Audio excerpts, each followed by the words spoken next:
이 루디라는 간호사분은 젊어서 하나님께 헌신하고 아직까지 복음이 들어가지 않은 지역, 그리고 의료 혜택을 받지 못하는 소외된 영혼들을 위하여 아프리카 카메룬으로 젊은 나이에 선교사로 나아갔습니다.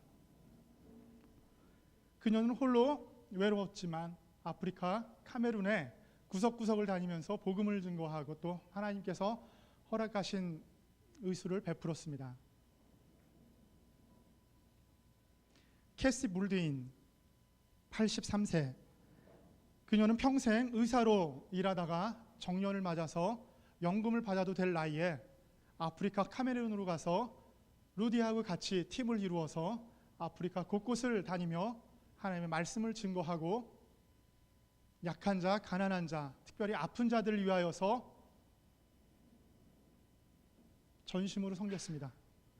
이 두 분 선교사님 루디와 캐시가 어느 날 사역을 마치고 센터로 돌아오는 길에 트럭을 한참 운전하고 가는데 트럭의 브레이크가 파열이 돼서 말을 듣지 않았습니다. 얼마 후 이 두 분이 몰던 트럭은 수십여 미터 낭떠러지로 떨어져서 이 두 분 할머니 선교사님들은 그 자리에서 사망을 하였습니다. 여러분, 이 두 분의 삶이 비극인가요? 우리가 알고 있는 비극은 이것이 아닙니다. 비극은 이런 것입니다. 남들이 좋아하는 직장, 남들이 좋아하는 집을 소유하고 남들이 하고 싶어하는 직업을 갖고 평생을 직장 생활을 하다가 때가 되어서 직장을 은퇴하고 플로리다 해변에 남들이 부러워하는 별장을 구입하여 아침 저녁으로 사랑하는 아내의 손을 잡고 강아지를 손에 잡고 해변가를 거닐며 아침 저녁으로 예쁜 조개 껍질만 수집하여 집안에 하나둘 쌓아두고 1년, 2년 남은 여생을 보내다가 그들이 하나님의 부름을 받았을 때 그들의 인생은 좋은 인생일지는 모르지만 우리는 그들의 인생을 비극이라고 말하지 않습니다. 두 분 할머니 선교사님의 죽음과 플로리다 해변에서 남은 여생을 조개 껍질을 모으다가 일생을 마친 이 부부의 삶을 볼 때 여러분 어느 삶이 비극이라고 생각되어지십니까? 카메룬에서 이 두 분 할머니의 죽음이 있은 후에 수많은 청년들이, 수많은 의사들이 그분들의 삶을 이어서 하겠노라고 헌신하여서 아프리카 카메룬으로 갔습니다. 그 할머니들의 죽음은 어떻게 보면은 비극일지 모르지만 그들은 위대한 삶을 살았습니다. 은퇴하여서 플로리다 해변에서 조개 껍질만 모으다가 여생을 마친 그들의 삶을 위대한 삶이라고 말할 수 있을까요? 사랑하는 청년부 지체 여러분, 여러분들이 생각하는 삶은 어떤 삶인가요? 여러분들이 소유하고 싶은, 또 여러분들이 지금 꿈꾸고 준비하고 있는 일들은 어떠한 일들인가요? 단순히 많은 사람들의 경쟁 가운데서 내가 먼저 그 경쟁에서 이겨야 되겠기에 남들보다 더 좋은 포지션이, 남들보다 더 나은 직장, 남들보다 더 나은 배우자, 남들보다 더 나은 직장과 남들보다 더 나은 삶의 여유를 누리기를 원하시나요? 그렇게 누리실 수도 있고 될 수도 있습니다. 그러나 여러분들이 그렇게 산다고 했을 때에 여러분들의 삶을 위대한 삶이라고 말하는 사람은 없을 것입니다. 여러분의 삶이 좋은 삶이라고 부러워할지는 모를지라도 위대한 삶은 될 수가 없는 것입니다. 이 세상은 우리는 두 가지 의미의 세상으로 볼 수가 있습니다. 요한복음 3장 16절에서 18절까지의 말씀을 우리 한 목소리로 읽도록 하겠습니다. 준비가 되시나요? 요한복음 3장 16절에서 18절 말씀 우리 같이 찾아서 합독을 하겠습니다. 시작. 하나님이 세상을 이처럼 사랑하사 독생자를 주셨으니 이는 그를 믿는 자마다 멸망하지 않고 영생을 얻게 하시니라. 하나님이 그 아들을 세상에 보내신 것은 세상을 심판하려 하심이 아니요 그로 말미암아 세상이 구원을 받게 하려 하심이라. 그를 믿는 자는 심판을 받지 아니하는 것이요 믿지 아니하는 자는 하나님의 독생자의 이름을 믿지 아니하므로 벌써 심판을 받은 것이니라. 아멘. 특별히 요한복음 3장 16절에서 말하는 세상은 어떤 세상일까요? 요한복음 3장 16절에서 나오는 세상은 사랑의 대상으로의 이 세상을 이야기하고 있습니다. 이 세상은 인격적인 존재이고 심판과 구원의 대상이 되는 이 세상을 이야기하고 있습니다.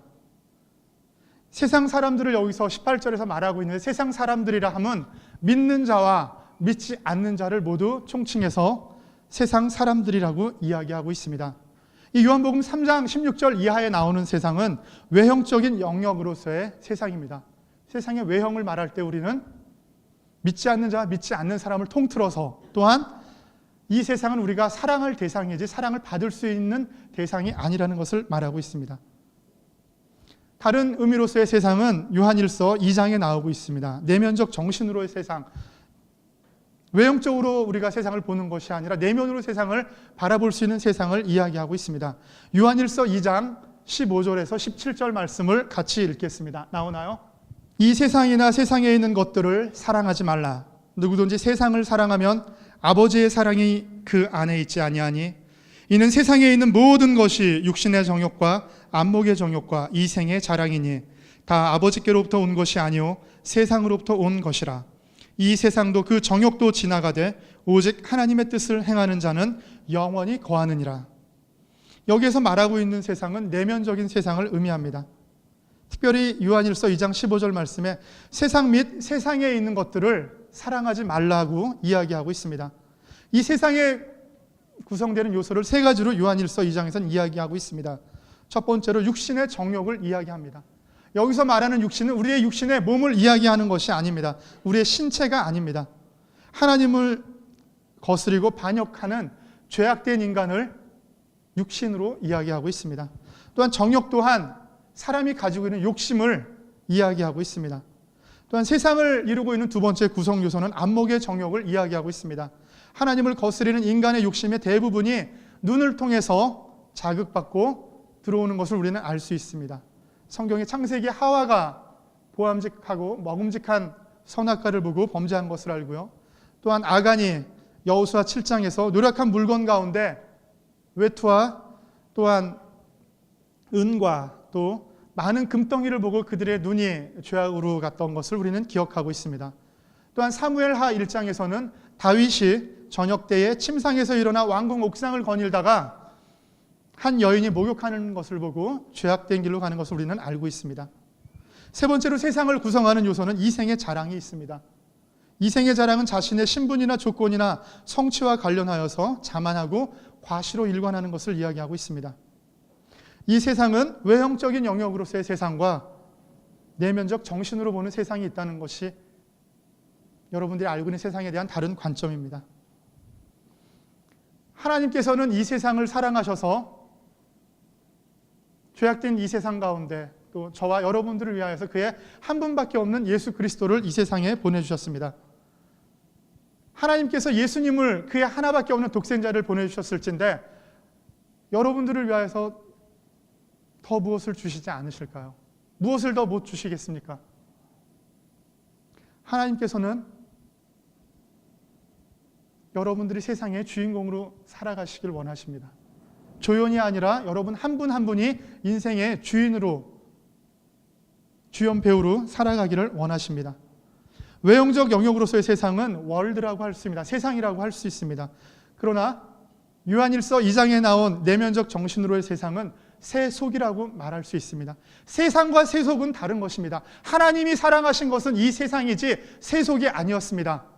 그런데 요즘은 오늘날 현대를 살아가는 많은 사람들이 하나님이 사랑했던 그 세상을 사랑하는 것이 아니라 세속을 살아가고 있습니다.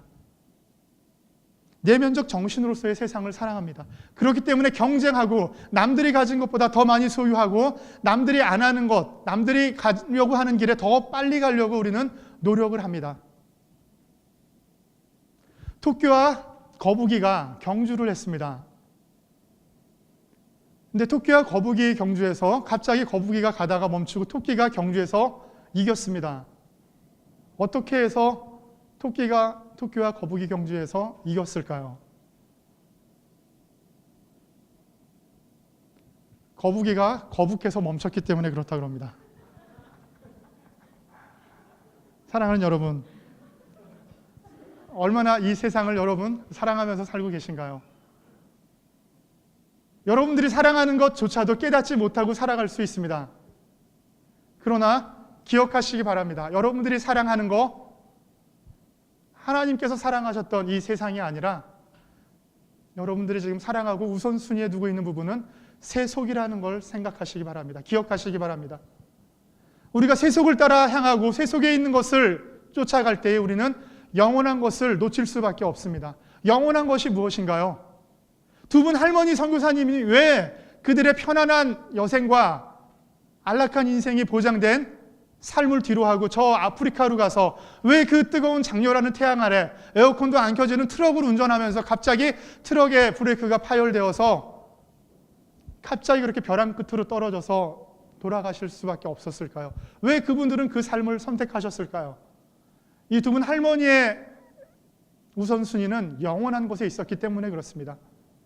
영원한 것은 보이지 않습니다. 영원한 것은 소유할 수 없습니다. 그러나 그 영원한 것을 우리는 쫓을 수가 있습니다. 우선순위에 둘 수가 있습니다.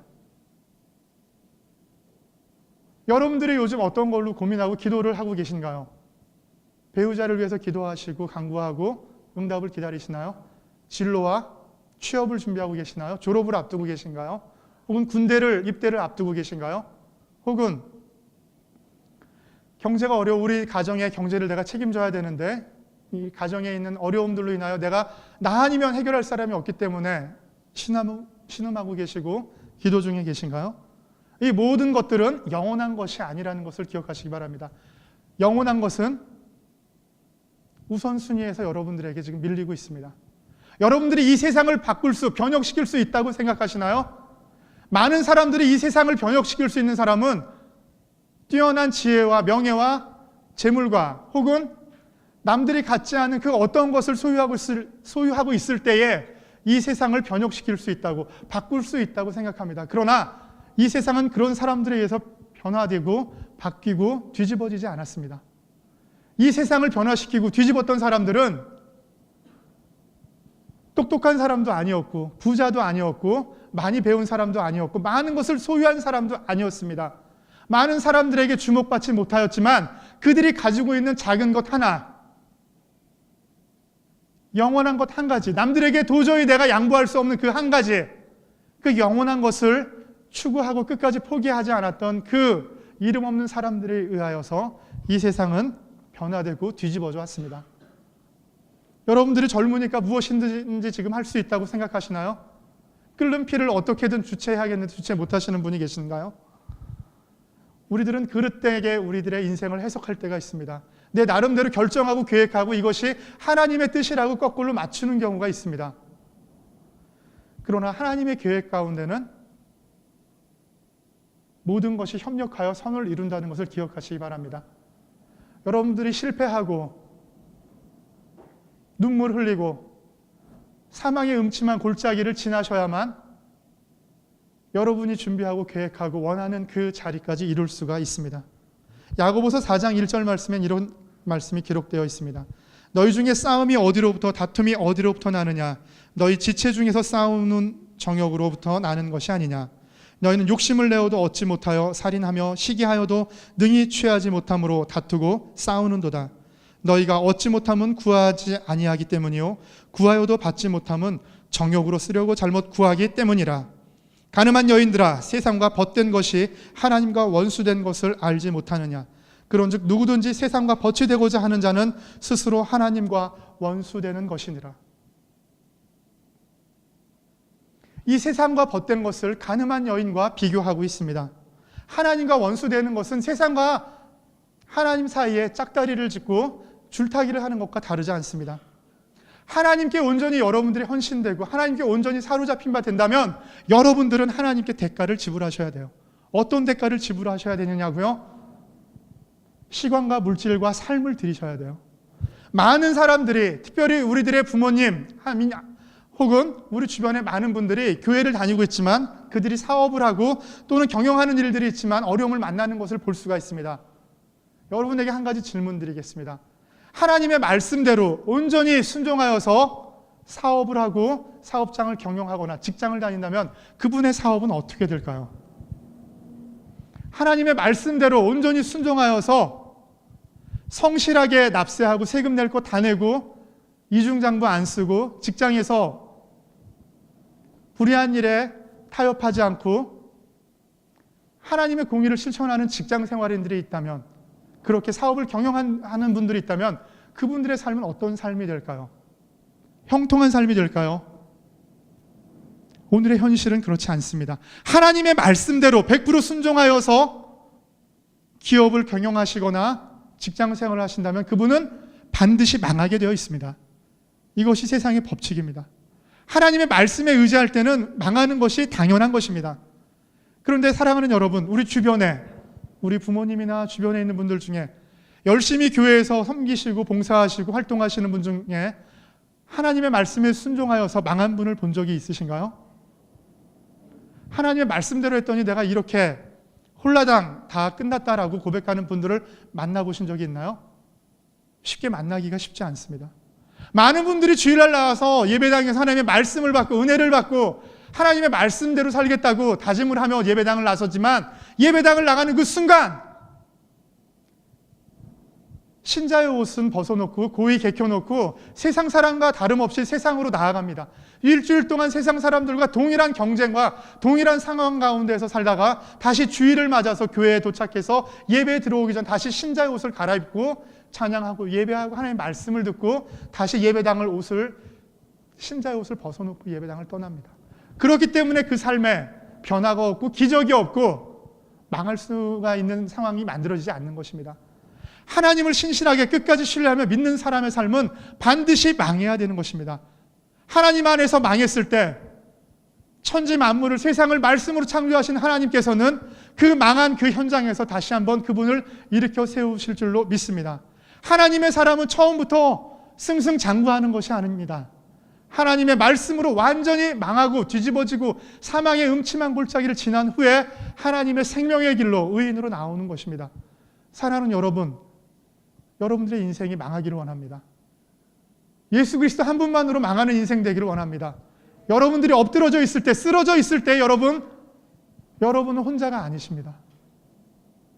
제가 선교지에 있으면서 많이 낙담되고 절망될 때가 많았습니다.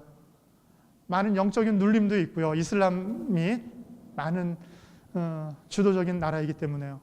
그럴 때마다 앞뒤 좌우 사방을 봐도, 하늘을 봐도 하나님은 믿지만 현실 가운데 기도는 응답되지 않고 막연히 망망대해를 바라보고 있는 느낌을 가질 때가 많습니다. 특별히 섬교회로 또 말씀을 전하러 배를 타고 갈 때 하나님 입에 타고 가다가 정말 배가 뒤집히거나 배가 새서 제가 물에 빠지면 하나님 제가 순교할 텐데 하나님 그게 기뻐하시면 제가 정말 감사함으로 하나님 나라에 갈 것인데 저는 지금 하나님께서 응답해 주시지 않는 하나님의 때를 기다리는 이 마음, 하나님 먼저 하나님 일하시는 것을 경험하고 순교하고 싶습니다라고 기도할 때가 있었습니다.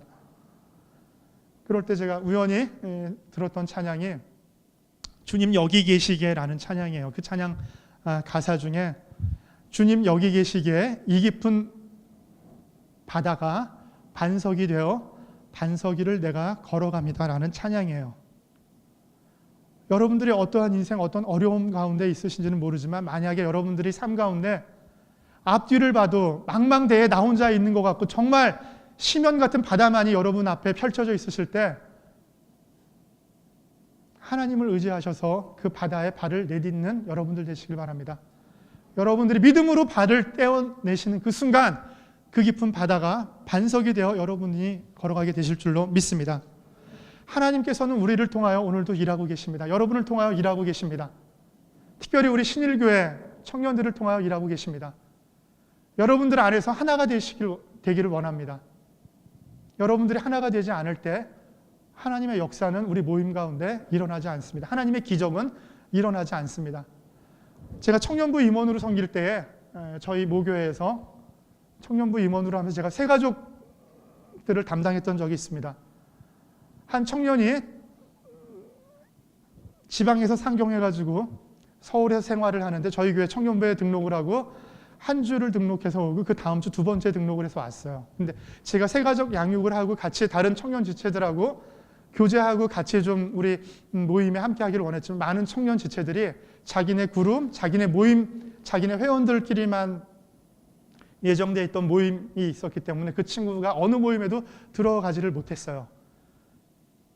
그렇게 청년부 모임에 2번 나왔던 이 형제가 그 3번째 주에 나오질 않았어요. 4번째 주에도 나오지 않았어요. 그래서 그 청년을 알고 있었던 다른 분에게 물어봤더니 그 청년 어떻게 됐는지, 어떻게 지내는지 물어봤더니 저희 보기에 청년부 2번 나왔던 그 청년이 그 3번째 주가 되는 그 주에 서울대 입구 사거리에 있는 그 횡단보도 건너다가 버스에 치여가지고 바로 그 자리에서 숨졌다는 이야기를 들었습니다.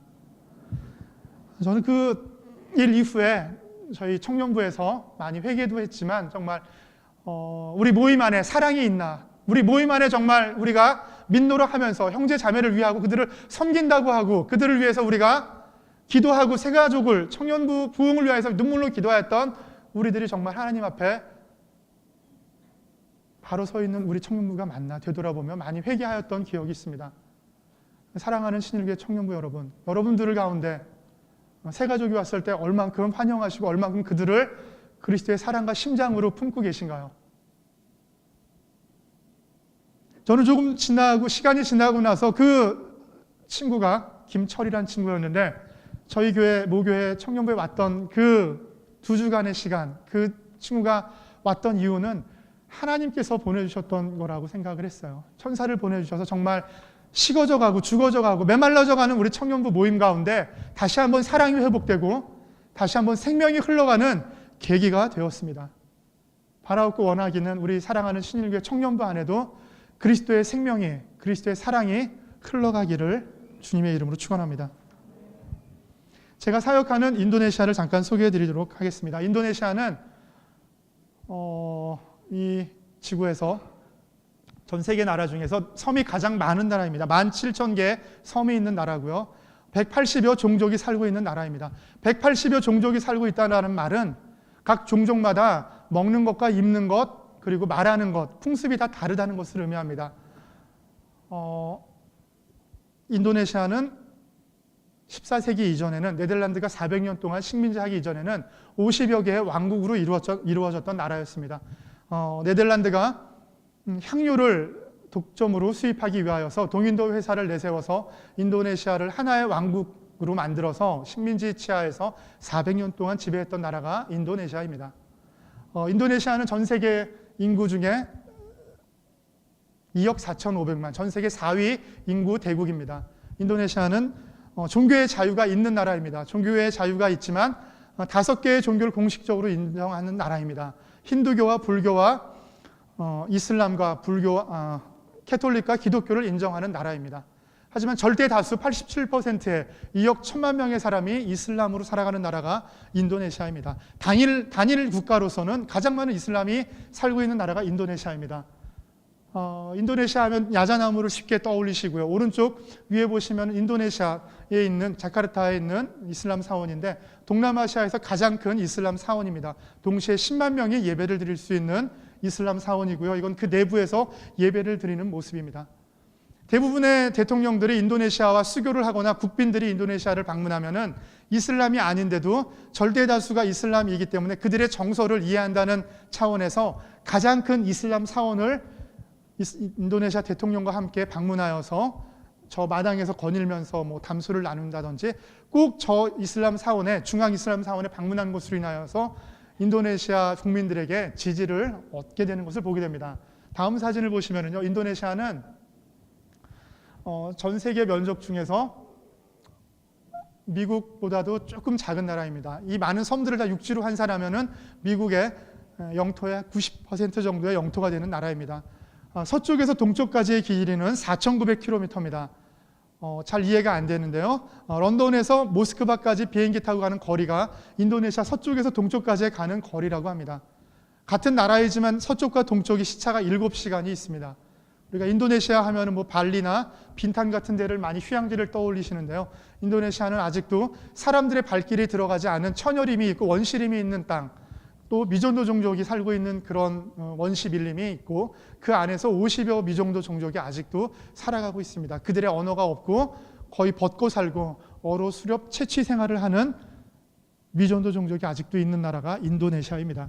다음 사진을 보시면은요, 인도네시아는 크게 왼쪽에 수마트라 섬, 아래쪽에 자와 섬, 위에 깔리만탄 섬, 슬라웨시 섬, 이리안 자야 섬, 큰 섬들로 이루어져 있지만 작은 섬들까지 합쳐서 17,000개의 섬이 있습니다. 특별히 제가 사역하는 지역은 왼쪽에 고구마 모양으로 만들어져 있는 이 수마트라라는 섬입니다. 다음 지도를 보시면 수마트라 섬 확대 사진이 나옵니다. 수마트라 섬은 북쪽에서 남쪽까지 전체 면적을 환산하면 한반도의 9배 면적이라고 합니다. 섬이라고 하지만 세계에서 6번째로 큰 섬이고요. 대륙같이 큰 섬입니다. 이 수마트라 섬은 9개의 주로 나누어져 있고요. 그 안에 대부분의 도시들이 99.9% 이슬람들이 살고 있는 도시가 수마트라에 있습니다. 수마트라 섬을 확대해서 한번 보도록 하겠습니다. 수마트라 섬은 이렇게 고구마 모양으로 길쭉하게 되어 있는데 특별히 이 중앙이나 가운데는 2000m가 넘는 높은 산들로 이루어져 있습니다. 이슬람은 8세기에서부터 16세기까지 한 700년 동안 단기간에 전래된 것이 아니라 오랜 시간 아랍 상인들에 의해서 이슬람이 전래되었습니다. 이 수마트라 북쪽에 있는 아체라는 곳에 아랍 상인들이 먼저 도착해서 남쪽으로 해안을 통하여서 이슬람이 전래가 되었습니다. 이슬람이 전래되기 이전에는 불교가 흥왕했고 불교 왕국이 있었고요. 불교 이전엔 인도 구자라트에서 전파됐던 힌두교가 있었던 나라입니다. 중동에 있는 이슬람과 특별히 구별해서 인도네시아 이슬람들을 민속 이슬람이라고 이야기합니다. 중동에 있는 이슬람들은 아주 강경하고 호전적인 이슬람이지만 인도네시아 이슬람들은 그들이 가지고 있는 민속신앙, 애니미즘과 토테미즘, 기존에 먼저 전래되었던 힌두교와 불교와 또 무슬림이 믹스가 되어서 혼합 종교를 가지고 있습니다. 이슬람이지만 몸이 아프면은 병원이나 의사를 찾아가는 것보다 무당을 찾아가서 부적이나 무당의 처방을 듣는 상황입니다. 특별히 이 인도네시아 수마트라 섬이 중요한 이유는 이 섬 가운데 아직도 52개 가장 많은 미존도 종족이 있고 땅은 넓지만 개발이 되어 있지 않아서 쉽게 접근할 수 없는 지역이 많습니다. 이곳은 또 강경 무슬림 땅이기 때문에 외국인 이퀄 선교사라고 생각하기 때문에 외국인이 거주하기가 쉽지 않습니다. 그래서 저는 오른쪽에 싱가포르 밑에 있는 수마트라에 부속된 섬이지만 싱가포르 남쪽에 있는 바탐섬에 거주하면서 지금 사역하고 교회 개척을 준비하고 있습니다. 다음 화면을 보시면은요, 바탐섬에 대해서 이제 좀 자세하게 나와 있습니다. 바탐 주변으로 오른쪽에 빈탄섬이 있고 바로 북쪽에는 싱가포르 있고 그 위에 인도네시아 조호바루가 있습니다. 빈탄섬은 우리가 휴양지로 잘 알고 있는데 빈탄섬 중에 10% 정도를 싱가포르에서 30년 임대해서 리조트로 개발했고요. 그리고 싱가포르가 80년대, 90년대 비약적으로 선진국이 되면서 발전을 하니까 인도네시아 정부가 빈탄섬을 또 전략적으로 개발하여서 자유무역 특구로 만들어서 선교사들이나 외국인들의 왕래가 빈번하고 비자 문제에 있어서 조금 자유함이 있어서 지금 바탐섬을 근거로 수마트라 선교를 하고 있습니다. 말레이시아하고 인도네시아의 가장 큰 특징이 있는데요. 이웃하고 있는 나라이지만 말레이시아는 인구가 700만 명밖에 되지 않지만 말레이시아의 국교는 이슬람입니다.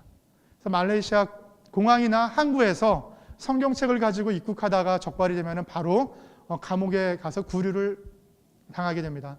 그러나 인도네시아는 2억 4,500만 중에 2억 1,000만 명의 무슬림이 있지만 종교의 자유가 있고 이슬람이 국교가 아니기 때문에 선교사들에 대해서 선교사 비자를 또 허락하고 목회자가 자유롭게 활동할 수 있는 나라가 인도네시아입니다. 특별히 교회 개척을 할 수가 있고 교회 건축도 할 수 있는 나라가 인도네시아입니다. 가까이 있는 싱가포르는 종교가 자유가 있지만 500만이나 되는 또 적은 인구의 나라이고요. 다음 화면을 보시면은요, 싱가포르 옆에 밑에 있는 이 바탐이라는 섬은 방패 모양으로 되어 있습니다. 지금은 이렇게 흰색으로 도로가 많이 발달되어 있지만은 1972년까지는 바탐에는 1,000명 정도의 원주민이 살았고 자동차가 한 대도 없었습니다. 인도네시아 중앙정부가 싱가포르처럼 이 바탐을 개발하기 시작해서 작년 인구가 163만 명, 자동차가 지금 30만 대가 있습니다. 세계에서 이제 많은 다국적 기업들이 와서 공장을 세웠고요. 이 바탐에는 지금 이슬람 사원이 550개 정도가 있고 교회는 130개 정도가 있습니다. 바탐이 전략적으로 선교에 있어서 수마트라 선교에 있어서 중요한 이유는 바탐에서 수마트라에 있는 도청 소재지로 가는 모든 국내선이 바탐에서 출발합니다.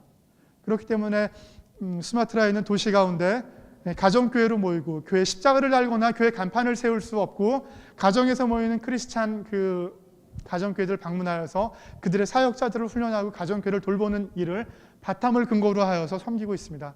저희 가정은 바탐에서 지금 4년째 사역하면서 교회 개척과 제자 훈련 그리고 현지 목회자 재양육을 준비하고 있습니다.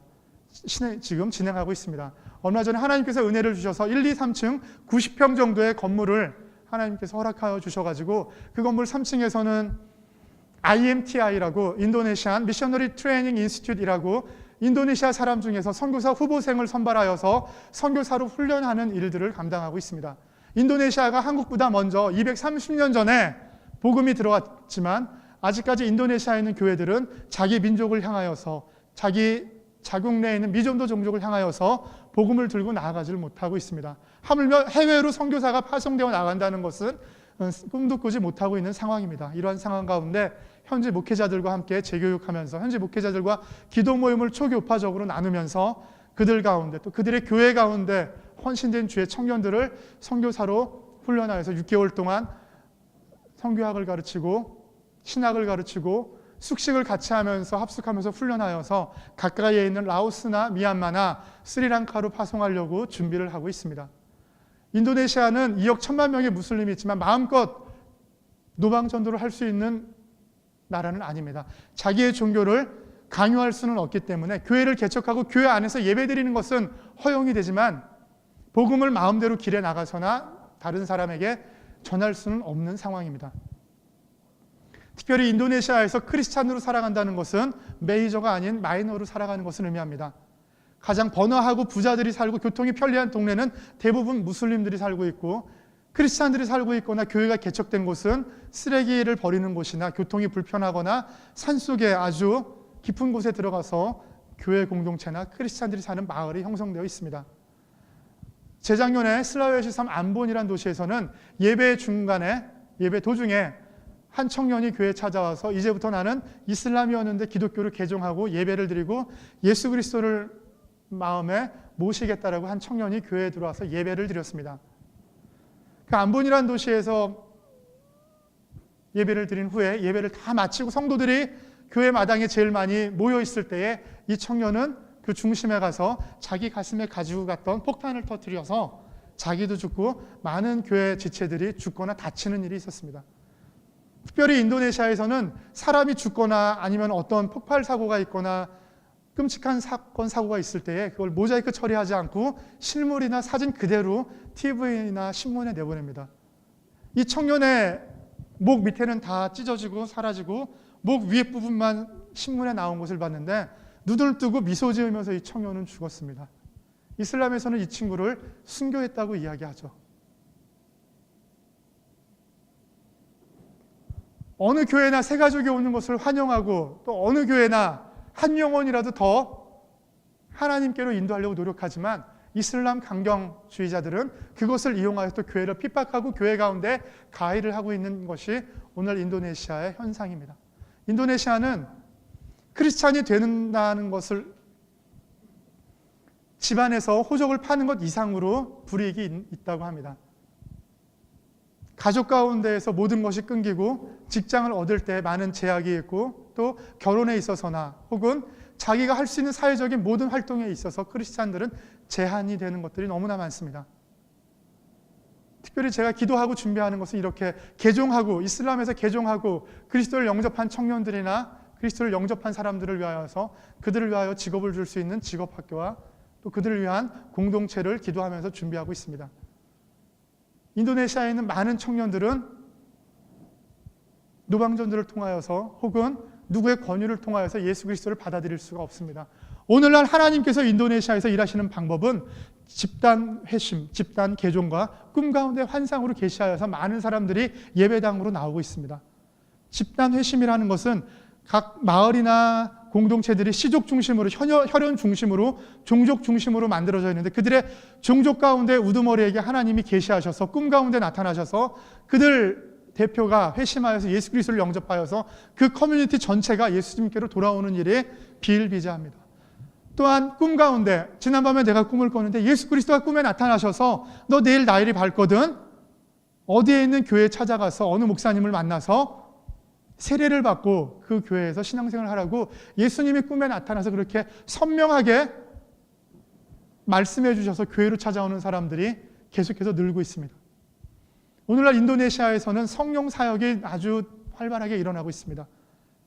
특별히 인도네시아의 영이 많이 혼탁하고 어두운 영이 많기 때문에 길라라고 하는데 미친 사람이 많습니다. 혼탁한 영이 많고 TV 드라마나 영화에서도 귀신이 나오거나 산발한 여인이 나오거나 옛날에 우리나라에 있었던 그 전설의 고향 비슷한 것들이 드라마에 너무나 많이 나옵니다. 그러면서 또 많은 인도네시아 사람들이 내 친구의 머리 위에 아니면 당신의 뒤에 누군가 와서 흰 옷 입고 걸터 앉아있다라고 이야기하고 너를 따라다니는 무엇이 있다라고 이렇게 말하는 사람들이 있습니다. 악한 영들이 지금도 계속해서 혼미하게 사람들을 조종하고 있습니다.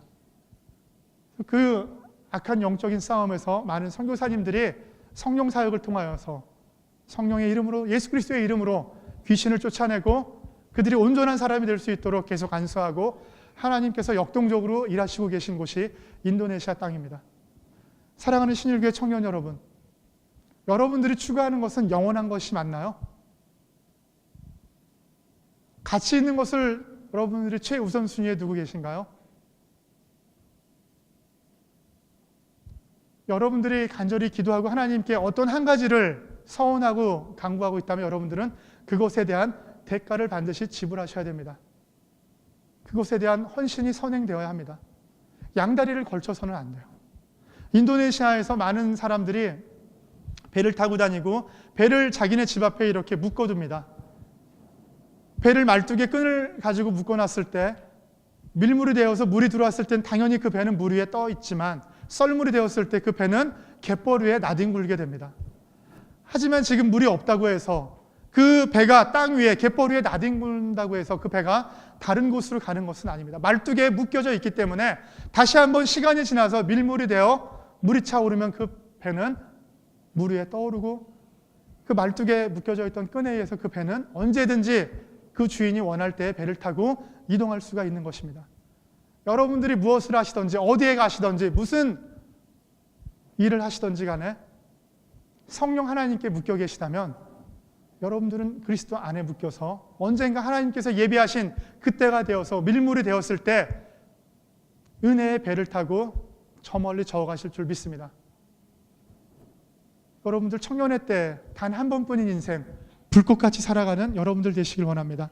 사그러드는 물이 아니라 활활 타오르는 성령의 불을 받으신 여러분들이 되어서 나를 살리고 내 친구를 살리고 내 직장 동료를 살리고 하나님을 모르는 우리 가족들을 살리는 사랑하는 신일교회 청년들이 되시길 주의 이름으로 축원합니다. 여러분들이 그러게 살아 계셔야 합니다. 생명을 흘려 보내시려면 여러분들이 먼저 살아 있어야 됩니다. 다 꺼진 촛불을 가지고서는 다른 곳에 불을 붙일 수가 없습니다. 여러분의 불이 살아 계셔야 돼요. 아무리 바람이 불고 아무리 세상 풍파 거친 바람이 몰아친다고 할지라도 여러분들의 그 불을 사그러뜨리지 마시기 바랍니다. 여러분들이 소중하게 그 믿음 안에서 성령님께서 내주하시는 그거에 의지하여서 나아가시며 여러분들이 가지고 있는 그 생명을 살려갈 때에 여러분들을 통하여서 여러분들이 서신 그곳이 생명의 땅이 될 줄로 믿습니다. 여러분들을 통하여서 많은 영혼들이 살아야 됩니다. 저는 선교지에서 살고 있기 때문에 선교사라고 불리지만 여러분들이 서 있는 곳도 그 땅에 하나님을 모르는 사람, 하나님을 떠나 있는 사람, 그리스도를 모르는 사람들로 가득한 땅에 여러분들이 서 있다면 그곳에서 서 있는 여러분 또한 선교사인 줄 믿으시기 바랍니다. 여러분들이 서 있는 것이 선교지고 여러분들이 선교사입니다.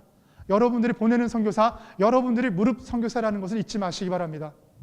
하나님께 간절히 부르짖으시는 우리 사랑하는 청년부 되기를 원합니다. 기적을 날마다 체험하시는 여러분들 되시길 바랍니다. 기적이 상식이 되는 우리 신일교회 청년부 되시길 원합니다. 제 사역사진 몇 개 보여드리고 말씀을 마치도록 하겠습니다. 인도네시아는 저희 사역하는 바탐에 오시면은 배를 타고 내리자마자 이렇게 문구가 있고요.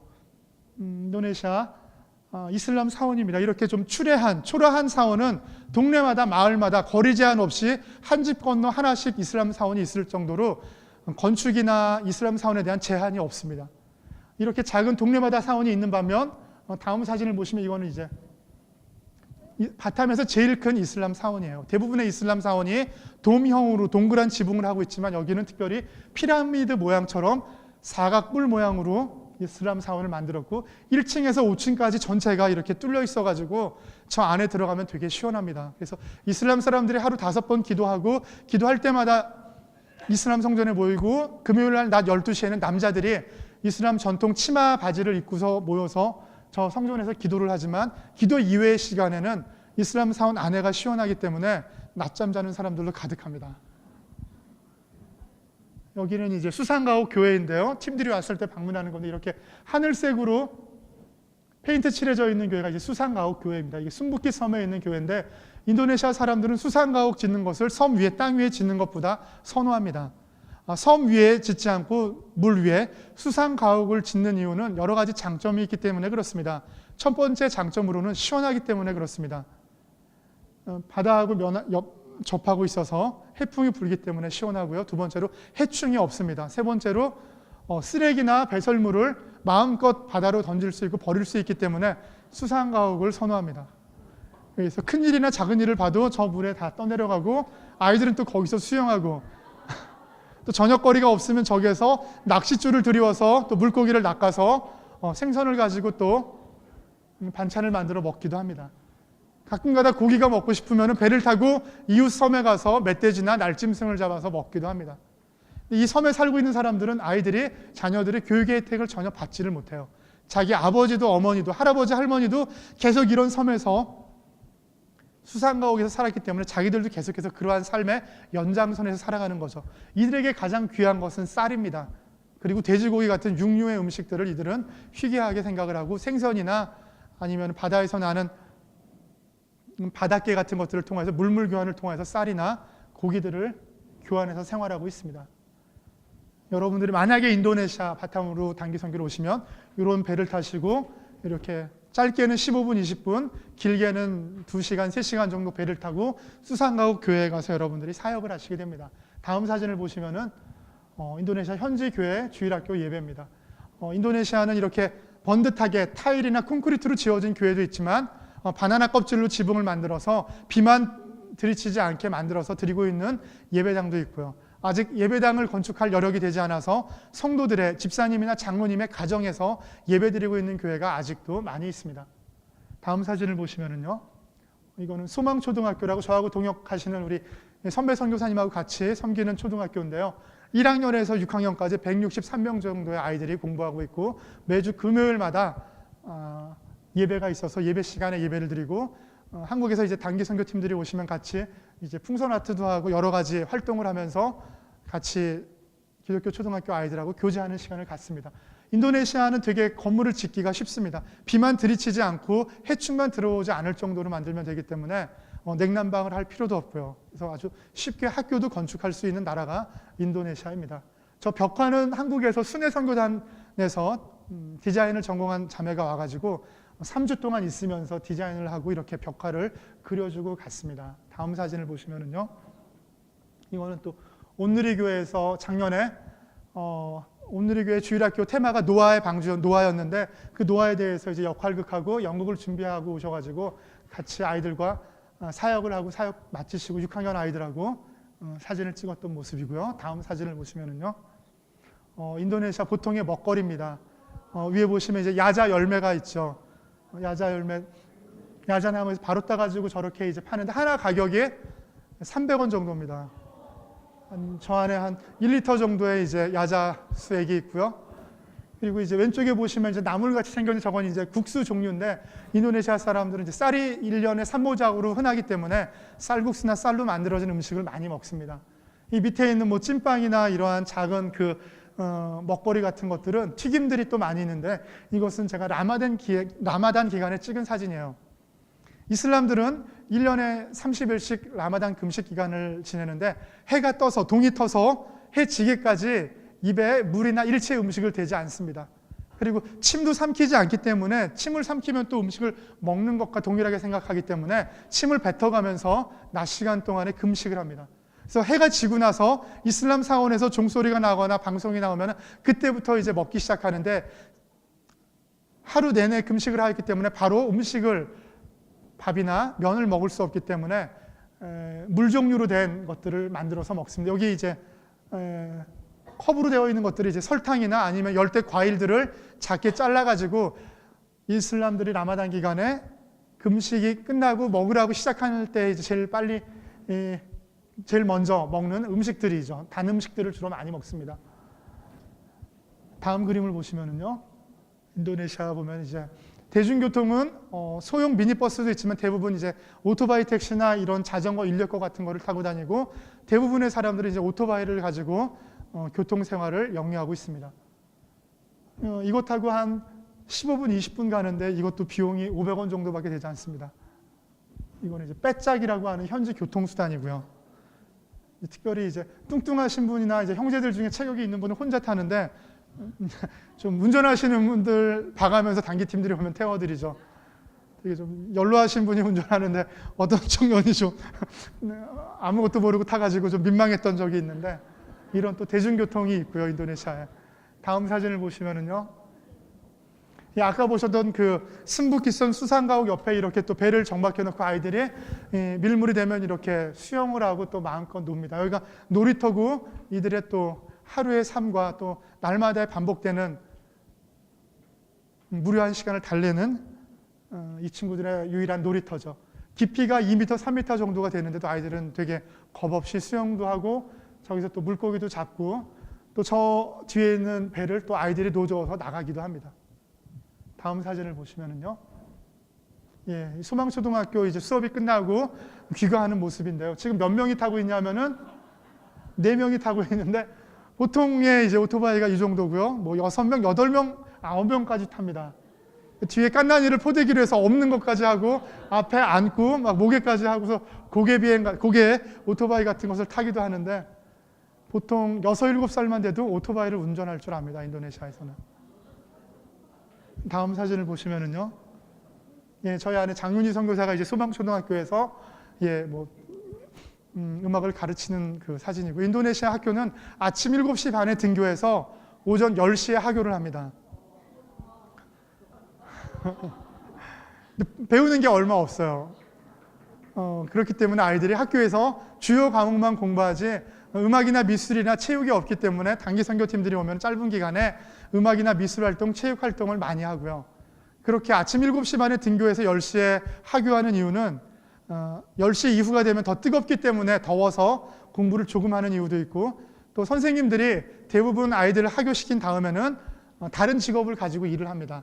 여자 선생님들 같은 경우에는 집에서 음식을 만들어서 나가서 팔고, 남자 선생님들 같은 경우에는 오토바이를 가지고 나가서 오토바이 택시 영업을 합니다. 인도네시아에서 선생님 혹은 교수라는 직업은 그렇게 존경받거나 경제적으로 많이 보장이 되는 직업이 아닙니다. 선생님의 보통 한 달 월급이 한국 돈으로 12만 원에서 15만 원, 20년, 25년 근속한 분이 받는 월급이 25만 원 정도가 됩니다. 그렇기 때문에 한국에서 선생님이었다라고 이야기하면은 인도네시아 사람들은 그렇게 인정을 해주지 않습니다. 가난한 선생님들이기 때문에 그들의 가게를, 자녀들을 양육하기 위해서 뭐 투잡이나 또 그 이상의 일들을 하는 것이 인도네시아 현실이고요. 아이들은 10시에 하교하여서 집에서 점심을 먹고 오후 1시부터 저녁 8시까지 집 가까이에 있는 이슬람 사원에 가서 아랍어와 이슬람 경전인 꾸란을 공부합니다. 학교 공부와 또 학교에서 함께 친구들과 선생님과 보내는 시간보다는 이슬람 사원에서 이슬람 리더인 이맘의 지도와 종교 교육을 받는 시간이 더 많기 때문에 인도네시아 어린이들은 어려서부터 철저하게 이슬람으로 훈련을 받고 양육을 받으면서 자라게 되죠. 다음 사진을 보시면은요, 우리 같이 읽어볼까요? 풋고추로는 고추장을 담글 수가 없습니다. 다 같이 읽겠습니다. 하나, 둘, 셋. 풋고추로는 고추장을 담글 수가 없습니다. 다시 한번요. 풋고추로는 고추장을 담글 수가 없습니다. 작은 글씨 잘 안 보이시죠? 광야와 같은 고난이 축복이고 고난이 없는 인생은 하나님께 버림받은 사생아입니다. 사랑하는 청년 여러분, 여러분들은 지금 풋고추의 시기를 보내고 계세요. 풋고추를 가지고는 고추장을 담글 수가 없죠. 어떤 고추로 고추장을 담글 수가 있나요? 홍고추를 가지고, 익은 고추를 가지고 고추장을 담을 수가 있죠. 여러분들의 때는 지금 풋고추입니다. 고난의 때를, 광야를 지나셔야만 여러분들은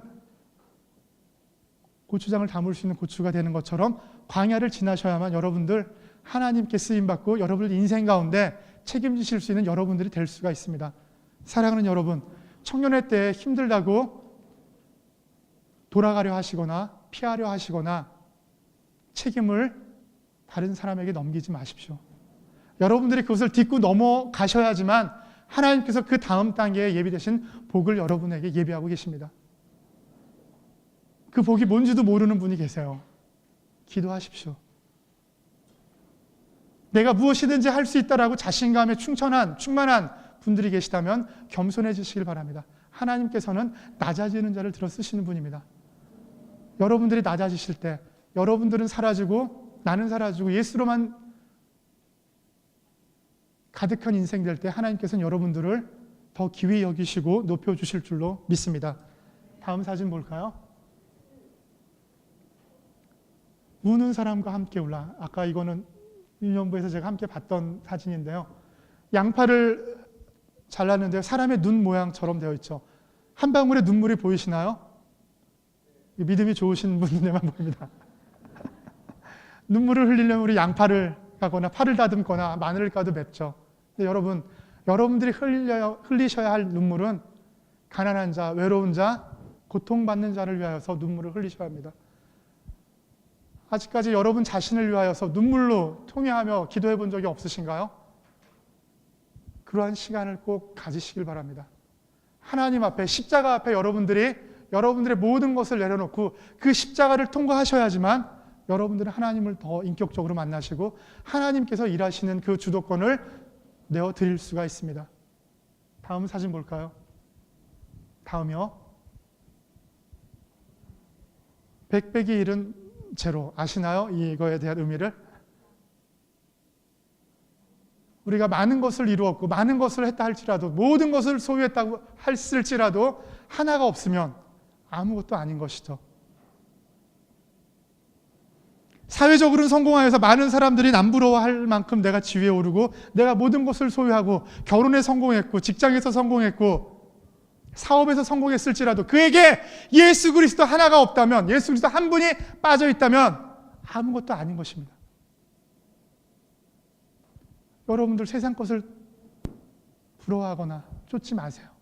예수 그리스도 한 분만 있으면 여러분들 충족할 수가 있습니다. 충분할 수가 있습니다. 다음 식을 보면 답이 나와요. 다음 페이지를 보시면 0 더하기 1은 100이에요. 내가 아무것도 소유하지 않았을지라도 내 눈에 보이는 것 아무것도 없고 내가 가진 것 없고 실력 없고 물질 없고 남들이 아무도 나를 인정해 주지 않을지라도 하나님께서 나를 인정해 주시고 나를 기억해 주시면 그 한 가지만으로도 여러분들은 모든 것을 소유한 것 이상의 축복을 받으셨다는 것을 기억하시길 바랍니다. 하나님께서 일하시는 방법은 세상적인 사람들이 일하시는 방법과 다릅니다. 세상에서는 실력이 있는 사람과 뛰어난 사람과 경쟁에서 이긴 사람을 들어쓰지만 하나님께서는 그들을 낮추시고 그들의 교만을 깨뜨리시기 위하여서 상식을 뛰어넘어서 일하시는 분이 하나님이십니다. 예수 그리스도 한 분만을 소유하시는 여러분들 되시길 바랍니다. 예수 그리스도 한 분만으로 나는 만족해라고 찬양하는 그 찬양의 고백이 여러분들의 삶의 날마다의 고백이 되시길 바랍니다. 끝내겠습니다. 마지막 사진입니다. 한 장 더 보겠습니다. 다음이요. 세상에서 무엇을 하고 많이 물으신다면 하나님께서 여러분에게 이렇게 질문하실 때 여러분 뭐라고 대답하시겠습니다? 양화진 외국인 묘지에 가면 이런 비석이 있습니다. 누구나 이 세상에 왔습니다. 세상에 우리가 태어날 때는 주민등록번호가 있는 것처럼 순서대로 왔습니다. 그러나 하나님께로 가는 것은 순서대로 가는 것이 아닙니다. 하나님께서 부르시면 오늘이라도 갈 수 있고 내일이라도 우리가 갈 수 있습니다. 과연 여러분들이 하나님 앞에 갔을 때 하나님께서 너는 세상에서 무엇을 하다 왔니? 라고 물으실 때 하나님 정말 제가 부끄러워서 내놓을 것이 아무것도 없습니다. 혹은 하나님 저 그 한 가지 제가 아무것도 한 것이 없지만 저 끝까지 예수님 부인하지 않고 끝까지 예수님만을 의지하고 신뢰하면서 다른 사람들이 쫓던 것 쫓지 않고 예수님만을 제가 끝까지 의지하고 달려온 것 주님 아시죠? 제가 힘들고 지치고 쓰러질 때 포기하고 싶을 때 내 인생을 마치고 싶을 때 정말 하나님 그때 찾아와 주시고 내가 인생 마치고 싶을 때 하나님께서 새 힘 주시고 다시 한번 새 생명을 허락해 주신 것 주님 기억하시죠? 라고 고백하는 여러분들이 되었을 때 여러분들의 묘비 가운데 묘비명이 아니라 하나님께서 물으실 때 여러분들은 위대한 인생을 살았노라고 고백할 수 있으실 것입니다. 마지막으로 성경 한 절 같이 읽고 마치도록 하겠습니다. 다 같이 한 목소리를 읽겠습니다. 시작. 믿음은 바라는 것들의 실상이요 보지 못하는 것들의 증거니 선진들이 이로써 증거를 얻었느니라. 아멘. 우리들이 믿는 하나님, 우리들이 소유한 믿음 눈에 보이지 않습니다. 그러나 이 믿음이 언제 드러나나요? 가장 힘들 때, 가장 견고한 벽을 내가 인생에서 만날 때 여러분의 믿음이 부도난 믿음인지 진실된 믿음인지 판가름 날 것입니다. 날마다 여러분의 인생 가운데 주인으로 찾아오는 예수 그리스도를 소유하시는 사랑하는 신일교회 청년부 되시기를 주의 이름으로 축원합니다. 이 시간 함께 기도드릴 텐데 인도네시아에서 살고 있는 2억 1천만 명의 무슬림들을 위해서 이 시간 함께 기도하겠습니다.